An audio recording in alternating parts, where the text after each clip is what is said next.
आप देख रहे हैं अनहोनी। तो चलिए बढ़ते हैं आज की इस कहानी की ओर। कहते हैं कि गांव की हर मिट्टी में कहानियां छुपी होती हैं। कुछ कहानियां मनोरंजन के लिए होती हैं और कुछ ऐसी जो डर से आपके दिल को कपा दे, और कुछ सिर्फ सावधान करने के लिए। ऐसा ही एक गांव था, तीमरगढ़, जो अपने नाम के अनुरूप हमेशा किसी न किसी रहस्यमय अंधेरे में डूबा रहता था। तीमरगढ़ के बारे में कहा जाता था कि वहाँ एक हवेली नुमा घर है जिसे लोग चंद्रमहल कहते हैं। चंद्रमहल की दीवारों में समय के साथ दरारें नहीं बल्कि रहस्यों की परतें जमी थी। फरवरी की ठिठुरती रात थी, ठंडी हवा, सूखे पत्तों की सरसराहट बीहड़ से घिरे गांव के वातावरण को और भी निर्जन बना रहे थे। गांव के अंधेरे से घिरे शांत सड़क पर एक पुरानी गाड़ी धीरे धीरे आगे बढ़ रही थी। गाड़ी में बैठे विवेक, उसकी पत्नी आशा और उनके 2 बच्चे आयांश और निष्ठा। क्या सच में हमें इस हवेली में जाना चाहिए? आशा ने चिंता से पूछा। हमारे पास और कोई चारा ही नहीं है। मेरी नौकरी चली गई और अब हमारे इस पुश्तैनी घर के अलावा हमारे पास और कुछ नहीं बचा है। विवेक ने कड़वाहट भरे स्वर में दुखी होते हुए जवाब दिया। विवेक दिल्ली में एक मल्टीनेशनल कंपनी में काम करता था, जहां उसने कम समय में ही अपने कुशल काम के बल पर कंपनी के मैनेजमेंट में उच्च पद पर अपनी जगह बना ली। लेकिन विवेक की तरक्की को देख कंपनी के कई अधिकारी उससे जलने लगे और उसे नीचा दिखाने के जतन करने लगे। ऐसे ही विवेक के टीम में उससे जलने वाले कुछ अधिकारियों ने जानबूझकर सेल्स के हिसाब में कुछ बहुत बड़ी गड़बड़ी कर दी और सबने मिलकर उसका इल्जाम विवेक पर डाल दिया। कंपनी के ज्यादातर लोग विवेक के खिलाफ थे, जिस वजह से विवेक मैनेजमेंट के सामने अपनी बेगुनाही साबित नहीं कर सका और मैनेजमेंट ने उसे नौकरी से निकाल दिया। विवेक बचपन में ही अनाथ हो गया था और उसके चाचा चाची ने ही उसे पाला था। विवेक के चाचा चाची उसे पसंद नहीं करते थे। वो तो बस गांव के उसके पुश्तैनी जमीन और हवेली के लालच में ही उसे पाल रहे थे। विवेक कॉलेज के दिनों से आशा से प्यार करता था और नौकरी मिलते ही उसने आशा से ही शादी कर ली। विवेक के चाचा चाची शादी से नाराज थे, जिस वजह से विवेक अब अपने कंपनी के द्वारा दिए गए मकान में रहने लगा था। नौकरी चली जाने के बाद ना तो उसके पास दिल्ली में कोई घर बचा और ना ही कोई ठिकाना। इसलिए मजबूरी में उसने अपने पुश्तैनी गांव लौटने की सोची। गाड़ी जैसे ही हवेली के मेन फाटक के पास रुकी, एक अजीब सी ठंडक उनके बदन में दौड़ गई। हवेली के विशाल लोहे के गेट पर जंग लगे थे, लेकिन उसकी विशालता अब भी डरावनी थी। निष्ठा ने खिड़की से झांकते हुए पूछा, पापा ये कौन देख रहा है? विवेक ने चौंक कर इधर उधर देखा, लेकिन कोई नहीं था। कुछ नहीं बेटा, तुम्हारा वहम है, उसने कहा। लेकिन आशा ने भी महसूस किया कि कोई उनके पीछे पीछे आ रहा था। जैसे ही गाड़ी हवेली के अंदर दाखिल हुई, हवेली का गेट अपने आप ही जोर से आवाज करता हुआ बंद हो गया। हवेली के गेट को ऐसे बंद होता देख सभी के मन में दहशत भर गई। आशा के मन में यही विचार आ रहा था कि इस बीहड़ से घिरे हुए घर में निर्जन हवेली और उसका परिवार कैसे रह पाएगा। उसे ये हवेली बहुत ही डरावनी और रहस्यमय नजर आ रही थी उसका बस मन कर रहा था कि वो अभी अपने परिवार को लेकर यहाँ से निकल ले। हवेली के अंदर कदम रखते ही विवेक और उसके परिवार को एक भारी सा एहसास हुआ, जैसे हवा में कोई अनजानी शक्ति तैर रही हो। विशाल कमरों में दीवारों पर पुरानी पेंटिंग्स थे जिन पर धूल की मोटी परत चढ़ी हुई थी। पेंटिंग में चेहरे इतने वास्तविक थे कि आशा ने महसूस किया कि जैसे वो उन्हें ही घूर रहे हों, जैसे कह रहे हों कि चले जाओ यहाँ से वरना अंजाम अच्छा नहीं होगा। हवेली काफी समय से बंद पड़ी थी और गांव से कुछ दूर होने और जंगल से घिरे होने के कारण इस ओर कोई आता जाता भी नहीं था। इसलिए हवेली में चारों ओर गंदगी का अंबार लगा था। इस जगह की सफाई करनी पड़ेगी, आशा ने कहा, लेकिन उसकी आवाज भी मानो चारों तरफ गूंज कर खो गई। अयांश और निष्ठा सीढ़ियों के पास पहुंच गए। मुझे यहाँ खेलने में मजा आएगा, अयांश ने उत्साह से कहा। अयांश बेटा ऊपर मत जाओ, आशा ने उसे चेतावनी दी। हवेली के वातावरण को देख उसका दिल बहुत घबरा रहा था। उसी समय विवेक ने एक कोने में रखे पुराने संदूक को देखा। उसने धीरे धीरे उसे खोला। अंदर सिर्फ धूल और एक पुरानी चाबी थी। विवेक उस चाबी को हाथ में लेकर उसके बारे में सोच रहा था कि तभी निष्ठा के कानों में एक डरावनी आवाज सुनाई पड़ी। आओ मुझे खोलो। निष्ठा ने अचानक अपनी माँ का दामन खींचा। मम्मी कोई मेरा नाम ले रहा है। आशा ने उसके माथे पर हाथ रखा। कुछ नहीं बेटा, तुम्हें थकान हो गई है इसलिए ऐसा लग रहा है। लेकिन उसके चेहरे पर चिंता की लकीरें गहरी हो गईं। विवेक और आशा ने मिलकर नीचे के 2 कमरों की सफाई की। एक कमरे में अपना और दूसरे में बच्चों का सामान रख दिया। फिर सबने मिलकर साथ रास्ते में ढाबे से लाए हुए खाने के पैकेट को खोला और साथ मिलकर भोजन किया। सुबह जाकर देखता हूँ और कोई मजदूर ढूंढ कर लाता हूँ हवेली की सफाई के लिए, विवेक ने आशा से खाना खाते हुए कहा। हाँ, इस हवेली की हालत तो बहुत ही खराब है और गंदगी की वजह से ये और भी ज्यादा डरावनी लग रही है। सफाई के बाद शायद कुछ रहने लायक हो जाए, क्योंकि अब तो यही है हमारे पास।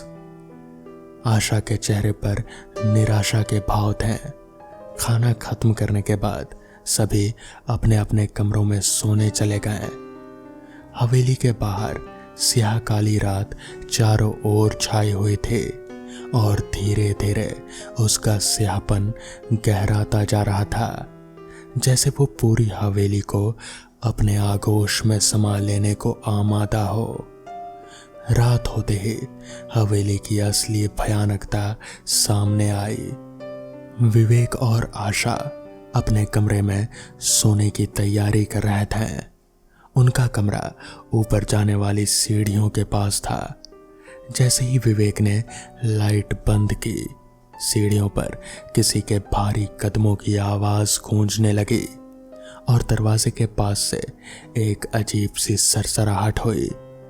विवेक ने जब दरवाजा खोला तो एक ठंडी हवा का झोंका अंदर घुसा। हवा के साथ किसी और की उपस्थिति का एहसास विवेक को हुआ। दरवाजा बंद करो, सोने आ जाओ, आशा ने विवेक से कहा। जैसे अभी जो कमरे में हुआ उसे उसकी कोई खबर ही ना हो। विवेक बिस्तर पर आकर आशा के बगल में लेट गया। उनके सोते ही एक काली सी परछाई उनके कमरे की खिड़की के बाहर नजर आने लगी। ठीक आधी रात के आसपास विवेक की आंख खुली एक आवाज से। वो आवाज पायल के छनछनाने की थी। विवेक ने आंखें खोली और अपने बगल में देखा तो आशा सो रहे थे। विवेक बिस्तर पर उठा और फिर नीचे उतरकर उस आवाज की ओर बढ़ने लगा। वो आवाज उनके कमरे के बाहर मेन हॉल में से आ रहे थे। विवेक को समझ नहीं आ रहा था कि आखिर ये आवाज है किसकी। आखिर इतनी रात का पायल पहनकर इस हवेली में कौन घूम रहा होगा। खैर, वो अपने कमरे का दरवाजा खोलकर बाहर हॉल में आया और उस आवाज की ओर आगे बढ़ने लगा। अंधेरा काफी था, शायद बिजली भी नहीं थी उस हवेली में, या फिर बिजली के तार कटे हुए थे।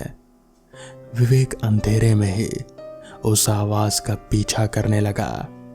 वो जैसे जैसे उस आवाज के करीब बढ़ता, वैसे वैसे वो आवाज और भी दूर चली जा रहे थे। उसे समझ नहीं आ रहा था कि आखिर ये है कौन। तभी उसने आवाज लगाई, कौन है? कौन है? मगर वो आवाज अभी भी आए जा रहे थे। खैर, विवेक अपने तेज कदमों के साथ अब उस आवाज की ओर बढ़ने लगा। उसे ऐसा लगा कि जैसे वो आवाज अब उसके करीब से ही आ रही हो। वो चलते चलते सीढ़ियों से ऊपर दूसरी मंजिल पर गया। उस हवेली में कई सारे कमरे थे। उन्हीं में से एक कमरों में से शायद आवाज आ रहे थे। वो चलते चलते आवाज का जायजा लेते लेते एक कमरे के बाहर रुका। उस कमरे के दरवाजे पर ताला लगा था और उस पर बहुत सारा धागा बंधा हुआ था, जैसे किसी ने पूजा पाठ किया हो। खैर, विवेक उस कमरे की खिड़की से, जो कि थोड़ी सी खुली हुई थी, उससे अंदर झांकने लगा। तो विवेक ने जो अंदर देखा वो देखकर उसके होश उड़ गए।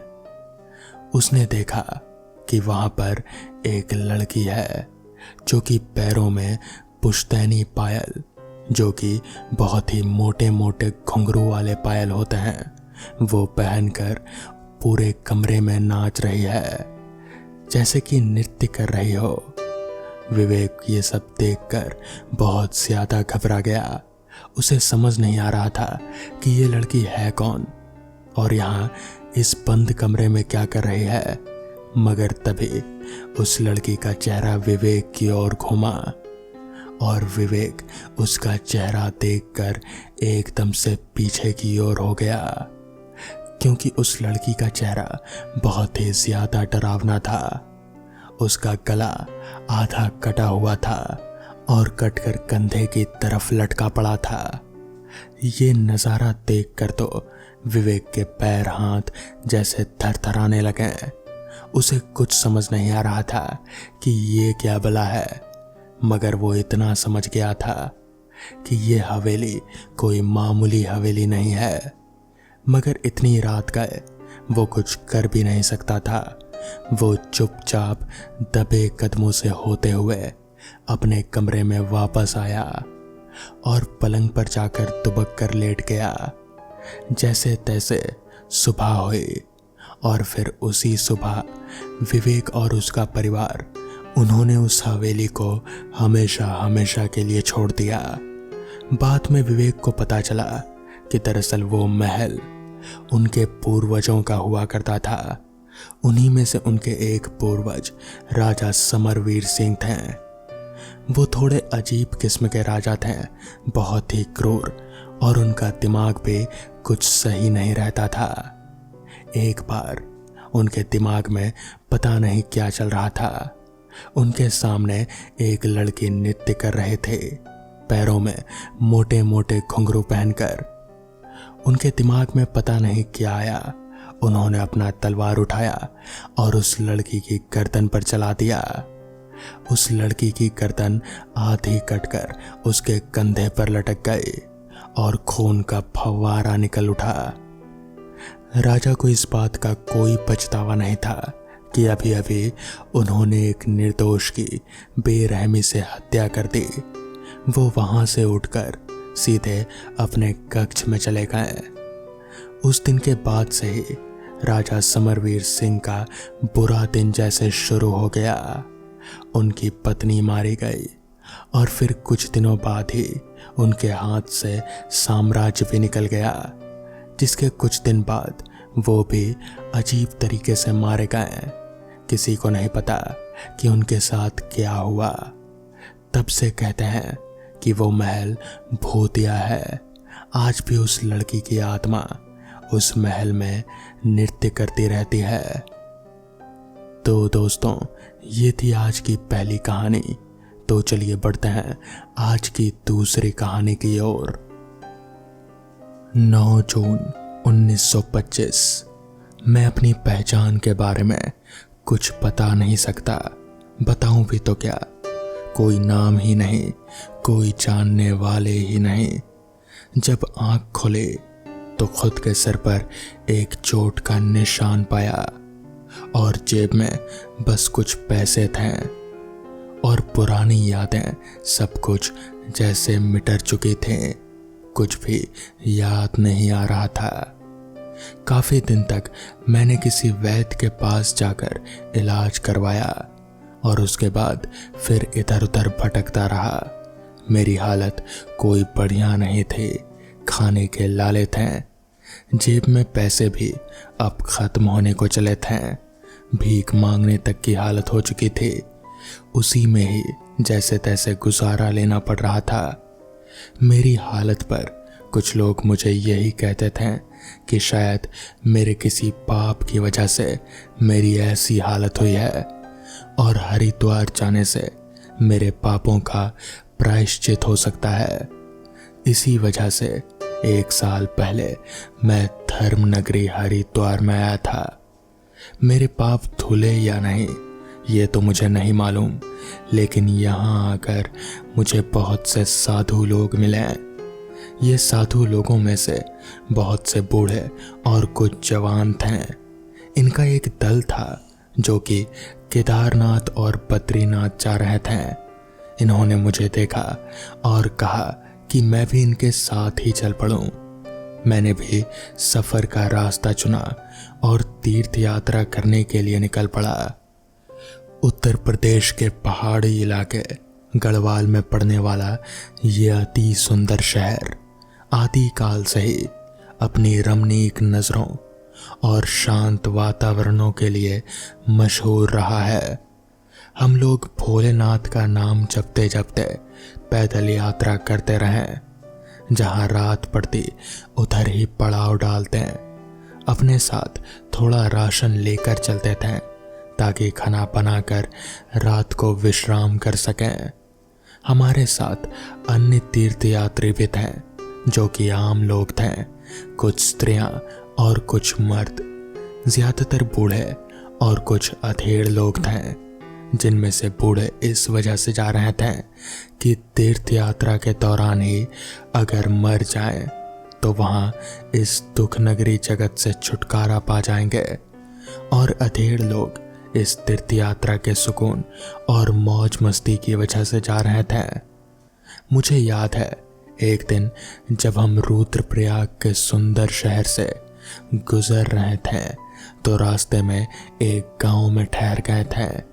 यहाँ पर उस समय हमने पहली बार एक खास बात पर नजर डाली। वहाँ के लोगों के चेहरों पर जैसे डर था। हम लोगों ने एक सराय में रात बिताने के लिए चुना, लेकिन सराय का मालिक 14 लोगों को अपने सराय में एक साथ नहीं ठहरा सकता था। इसलिए तय किया गया कि सारे मर्द सराय के बाहर खुले मैदान में सोएंगे और बूढ़े और औरतें अंदर। रात के समय में हम लोगों ने अलाव जलाया और आग तापने लगे। मैंने एक सवाल एक साधु से पूछा, बाबा जी, ये यहाँ के लोगों पर आपने ध्यान दिया? खासकर वो सराय का मालिक, वो बार बार हमें घूर कर देख रहा था। ऐसी क्या बात हुई? तो इस पर साधु बोले, बेटा, ये लोग हमसे नहीं उससे डर रहे हैं जो रात के अंधेरे में निकलता है और बस शिकार करता है। उसे सिर्फ शिकार से ही मतलब है। मुझे उनकी बात कुछ समझ में नहीं आई, इसलिए दोबारा पूछा, मतलब कौन, ऐसा कौन है? तो इस पर साधु ने कहा, वो आदमखोर पिशाच। लोगों का मानना है कि यहाँ पर आदमखोर पिशाच का साया है। वो रात को निकलता है और बस शिकार करता है। उसे सिर्फ खून से मतलब है और इंसानी मांस से। उनके बगल में हाथ सेक रहा जवान साधु बोला, अरे कोई आदमखोर नहीं, बल्कि तेंदुआ होगा। बूढ़ा साधु बड़ी ही शांति से बोला, जो मर्जी कह लो, मगर वो तो साक्षात मौत ही है। कितने असहाय लोगों का खून पीने वाला और मांस का स्वाद चखने वाला एक जीव है वो, एक राक्षस। उसी से ये लोग डरते हैं। जवान साधु ने बूढ़े साधु का चेहरा देखा और उसने फिर खिसियाई हुई एक हंसी में एक दुत्कार भरी आवाज निकाली, जिसे सुनकर किसी को भी लगता कि वो बूढ़े साधु का मन मजाक बना रहा था। बूढ़ा साधु इससे थोड़ा चिढ़ गया और बोला, जब सामने आ जाएगा ना तो यह हंसी उड़ जाएगी तुम्हारे चेहरे पर और खिक्की बन जाएगी। जानते हो वो कितना खूंखार और चालाक है? दरवाजे खोल देता है, घर की खिड़कियों पर खून के धब्बे लगाता है।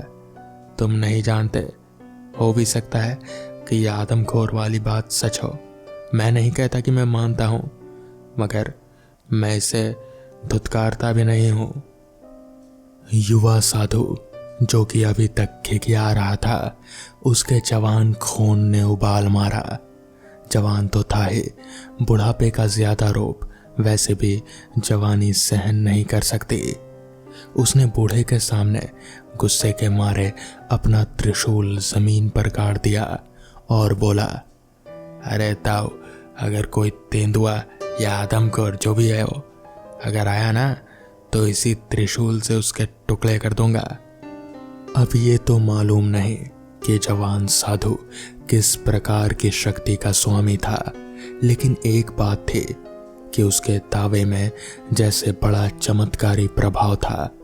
सभी मर्दों ने चैन की सांस ली और जल्दी से आग के पास ही दुबक कर सो गए। लेकिन अगले दिन जागते ही सभी ने एक खौफनाक नजारा देखा। सभी मर्द तो वहीं पर थे, लेकिन जवान साधु कहीं भी दिखाई नहीं दे रहा था। हमने उधर खून के निशान देखे, जिसके पीछे पीछे जाने पर हमें उसका आधा खाया हुआ शरीर नजर आया, जिसके सर के पास ही उसका त्रिशूल गड़ा था। लोगों ने अनेक तरह की बातें बनाई। बहुत से लोग डर गए और वापस भी चले गए, मगर हम कुछ साधु लोग, हम लोग जैसे तैसे केदारनाथ तक पहुंचे और फिर वहां मेरे साथ एक बहुत ही अजीब घटना घटी। चढ़ाई के दौरान किसी टीले जैसे क्षेत्र पर मेरा पैर पड़ा और फिर एकदम से मैं सर के बल जमीन पर जा गिरा। कुछ देर तक शायद मैं बेहोश भी रहा, मगर जब मैं जागा तो फिर मुझे मेरा अतीत याद आ गया। मेरा नाम देवराज यादव था और मैं उत्तर प्रदेश का ही रहने वाला था। घर पर बीवी और एक 5 साल का बेटा भी था। मुझे सब कुछ जैसे याद आ चुका था। मैंने भोलेनाथ का शुक्रिया अदा किया और फिर तीर्थ यात्रा पूरी करके मैं वापस अपने घर पहुंच गया। अपनी पत्नी और बच्चे से मिलकर मुझे बहुत खुशी हुई।